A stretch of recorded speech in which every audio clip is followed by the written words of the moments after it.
It's almost like the music is just too infectious. Hello guys, what is up? I am Lee121 and welcome back to my playthrough of the Super Mario Land trilogy as I clean up and finish up Super Mario Land for the Game Boy. Last time, we started out hard mode and got through all the first two kingdoms, the Birobotsu Kingdom and the Muda Kingdom. In this episode, well, we're about to be almost done with the game, but first, we have 2 more worlds to clear before we say it's 100% and it's a wrap.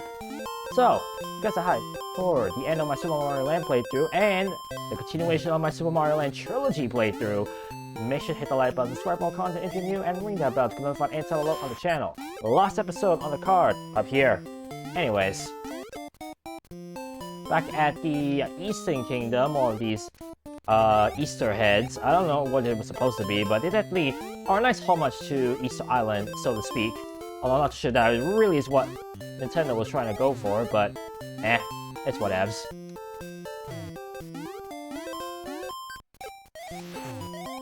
Always nice when you can stand on top of a bullet bill launcher. And as you saw right there, I did manage to kill this enemy with the 3 shots of the Super Ball, so at least you know that these guys are killable with that. But of course the hitbox, being such a weird enemy, is small, so be careful of that. Rather just hit them in the head and bye-bye. So you see it right there, their wings have a hitbox, but not when you're trying to kill them, which is definitely an odd sight, to say the least.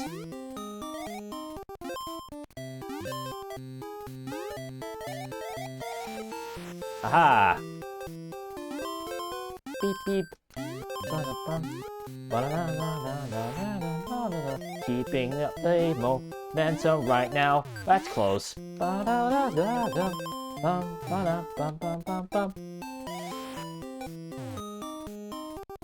Now right here, I'm not saying they couldn't really do much. So there's not actually much change with this particular section of the level. As I said before, it's the same game but just with different enemy placements and all the good stuff.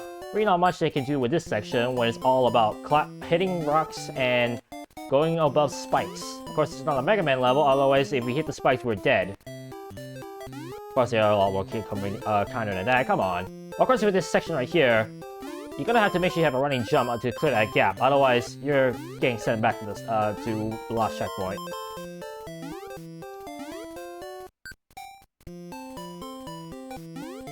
Technically, this is actually going to be the last time you're going to hear this music, because from here on out, it's all different other BGMs in this game.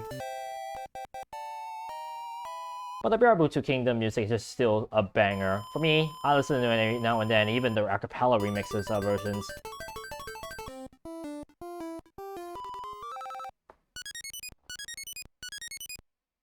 If you do the math right, that's 24 lives up for grabs. Actually, wait, 24? Excuse me. That is 33 lives up for grabs in that mini-game. So it is possible, technically, to get to 50 lives in a normal playthrough. And by normal playthrough, I mean, like, no deaths, and no, like,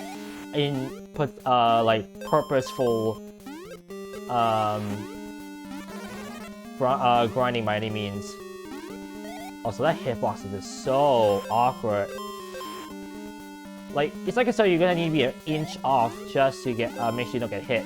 Case in point, you see how evil they are with some of these projectile positions.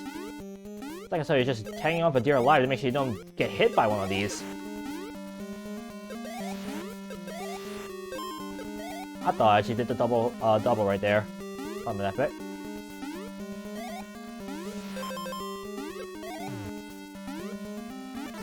Another thing you might have noticed is that while these select types are just falling, you also might have noticed that while they are falling, the sprites for, like, for example, you have... Hang on, let me showcase this real quick. You might notice that, like, with some of this particular thing, that rock initially was there in the original, like, game. But now the hard difficulty, they actually made it to where they do fall apart. They fall down, I should say, once you're under them. And the silly thing, interesting thing is that they did not like add an extra like, they did not overlap the sprites basically. So have one sprite being permanent and being the back, they are part of the level, and the other one being the projectile to dodge. Kind of interesting that they did that. Now look at that. That rock now is fallen for the first time. I mean, last time it didn't. And there's no, like, repeat sprite in order to portray that. Which is kind of interesting. I'm not sure if that was intentional, that they did that, but either or, it's kind of an interesting thing to note. Meanwhile, I'm continuing to show that I'm quite light-footed, as well as light-hearted. Hope you're having a good day. Anyways.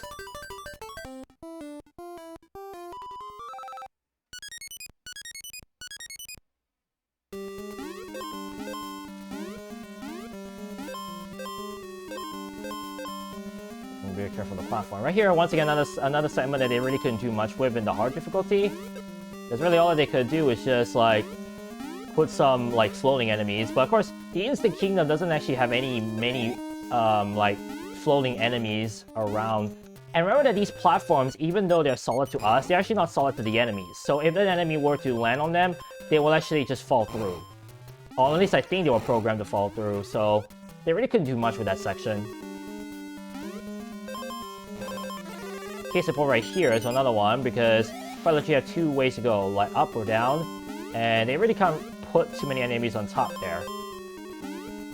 So that is why, honestly, you don't really need to grind too much, but if you're still getting used to the mechanics of Super Mario Land, definitely Alive would be very much appreciated.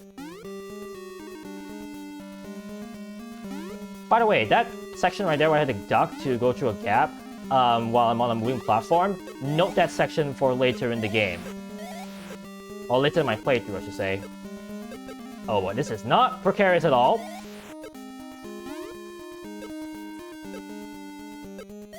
You see that the Super Ball actually goes through the rock, which is, oh boy, which is actually kind of a interesting factoid about that. Because the rock has no hitbox compared to when interacting with the Super Ball.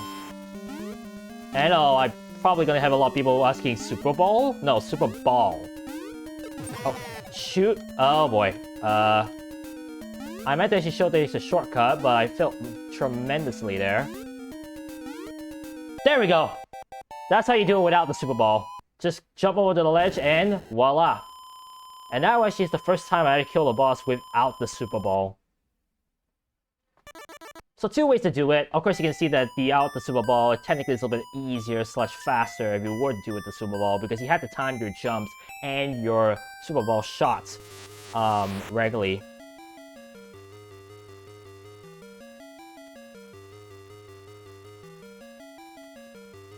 Now, can I get this flower, actually?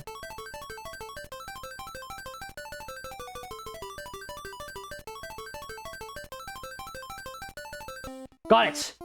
Exactly what I wanted, actually. And now to the final area. The Chai Kingdom. Time to end it. Still got the power right there, but really I want the Super Ball right now.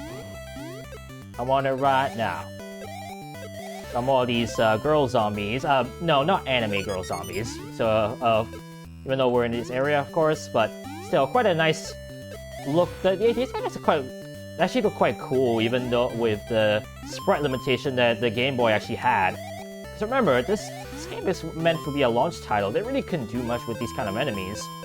So the fact they managed to make something on the fly that looks quite cool looking, even though scary when they come in packs, it's pretty impressive. And I quite like the idea. Of course, I'm not sure if anyone did notice me interact with them earlier, but if you, as you can tell, you kill them with the Super Ball with 2 shots. If you were to stun on them, they come back to life. So, often more than not, you want the Super Ball with you to ensure you don't have too many problems with those things. Oh boy. That bullet bill actually almost hit me. Oh, whoa. That was awkward.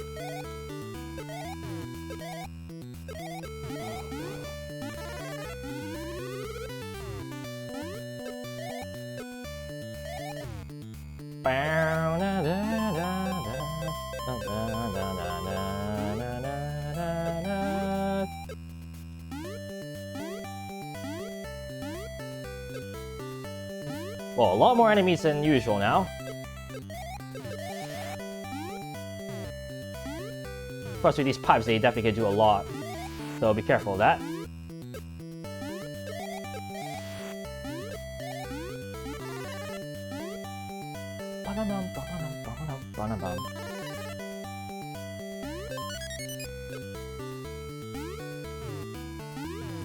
Oh boy. There we go. Remember that the bulbas always shoot whenever the direction that you are relative to them, so make sure to keep in mind with that so they don't get hit. I'll take that. And let's just rush to the end. It's like as though when we go to the bonus stage, all time stops. But then again, the timer did stop when I hit the door, so that's probably why. I just also realized the trick behind this, and that's good.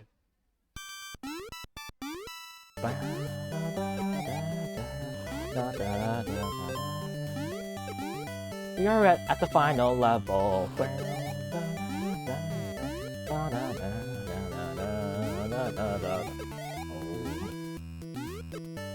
I gotta tell you, the music's just so lighthearted.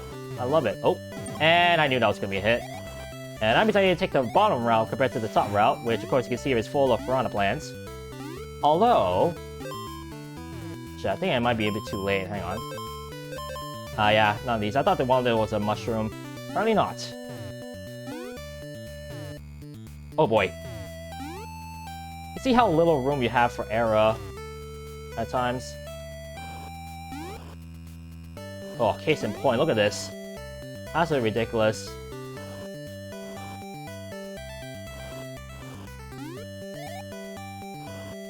Oh, that was too close for comfort.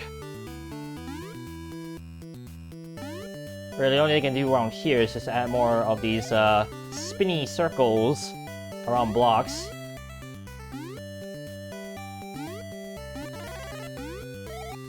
Go.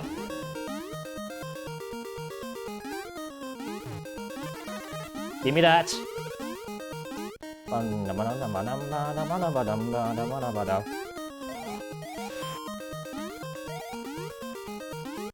Ooh.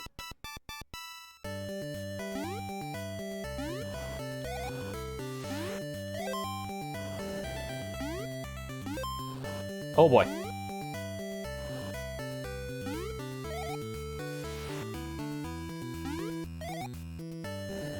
Oh.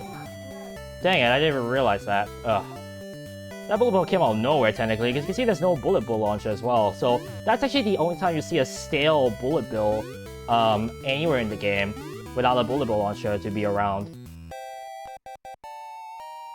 Fun fact for you guys. Anyways, that was a little bit close, but we got through it. And now... yeah, I'll take that. It's time for the final level of Super Mario Land.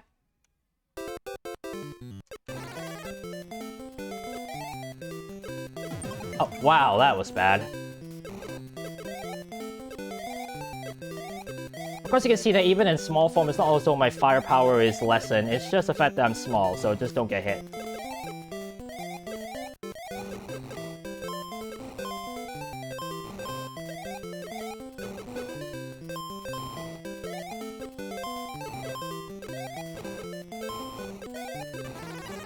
There we go. Much better.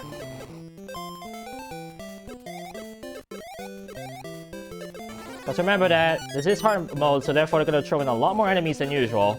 So be careful of that.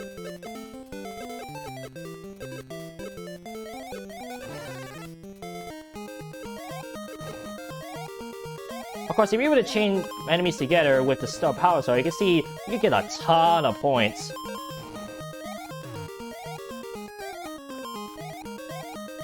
Look at this, 2,000.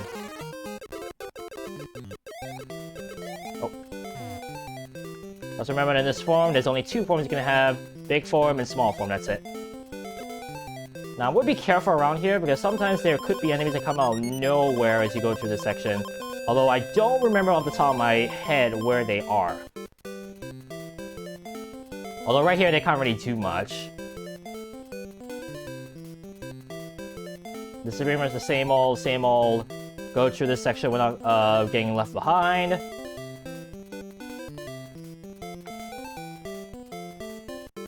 Also, those spikes are there, not too sure why they're there. It's like so they were meant for something and then just left it there during development. It's like, yeah, we're not gonna involve those. There are more of these balls. And then right here, the hand returns. So be careful of that. And now, time to mash the button.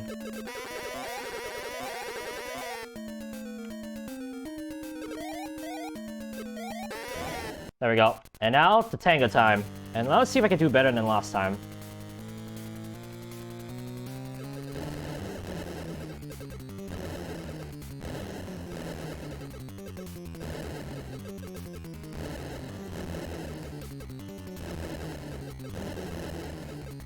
Come on. Got it!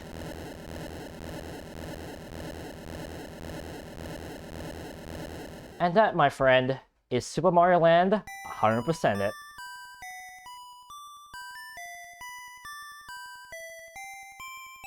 Now you think that this thank you Mario will be a lot more louder considering Daisy's voice compared to Peach? Eh. Of course, remember, this is the Game Boy we're talking about, so limitations.